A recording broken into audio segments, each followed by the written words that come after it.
তো হ্যালো বন্ধুরা, তো আজকে রান্না করব মাংস। তো চলো তোমাদের দেখাই। তো আলুগুলো আগে ভেজে নিচ্ছি আর মশলাগুলো বেটে রেখেছি। তো দেখে নাও কি কি বেটেছি। জিরা, লঙ্কা, পেঁয়াজ, আদা সব বেটে নিয়েছি। তো আলুগুলো ভেজে নিই, ভেজে ভেজে উঠিয়ে নিলাম। তো দেখো তেল দিয়ে দিলাম, জিরা দিয়ে দিলাম, শুকনো লঙ্কা দিয়ে দিলাম, তেজপাতা দিয়ে দিলাম, দিয়ে রসুনগুলো দিয়ে দিলাম, হালকা ভেজে নিলাম। ভেজে নিয়ে এখন পেঁয়াজগুলো দিয়ে দেবো। দেখো পেঁয়াজগুলো দিয়ে দিয়েছি।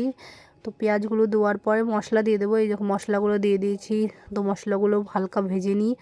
অন্যদিন সব কিছু মাখিয়ে রেখে দিই, তারপরে কষাই, কিন্তু আজকে ভাবলাম এরম করে রান্না করা যাক। তো দেখো মশলাগুলো আমি দিয়ে দিয়েছি, দিয়ে ভাজে নিচ্ছি একটু, তারপরে মাংসগুলো দিয়ে দেবো। এই দেখো মাংস মাংস তো কেউ খায় না, আমি আর আমার বর খাই, বাবা মা কেউ খায় না, তো আমরা দুজন খাবো।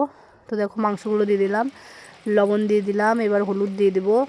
হলুদ দেওয়ার পর একটু তেল দিয়ে দেবো। তেল আগিয়ে দিয়েছি, তো এখন একটু দিচ্ছি। তো দেখো তেল দিয়ে দিলাম, তেল দিয়ে তারপর এখন নেড়ে চেড়ে তারপর একটু ঢেকে রাখবো। কষানো হয়ে গেলে তারপরে ঝোল দিয়ে দেবো। তো দেখো ঢেকে রাখলাম। তো দেখো কষানো হয়ে গেছে। তো দেখো কষানো হয়ে গেল। তো এখন একটা মাংস উঠায় রাখবো আমার জন্য, আমি খাবো। তো ওই কষানো মাংস খেতে আমার খুব ভালো লাগে, তার জন্য একটা উঠালাম। তো এখন ঝোল দিয়ে দিলাম। দেখো ঝোল টোল দেওয়া হয়ে গেল। তো এখন একটু ঢেকে রাখবো, তারপরে গরম মশলা দিয়ে নামিয়ে নেবো।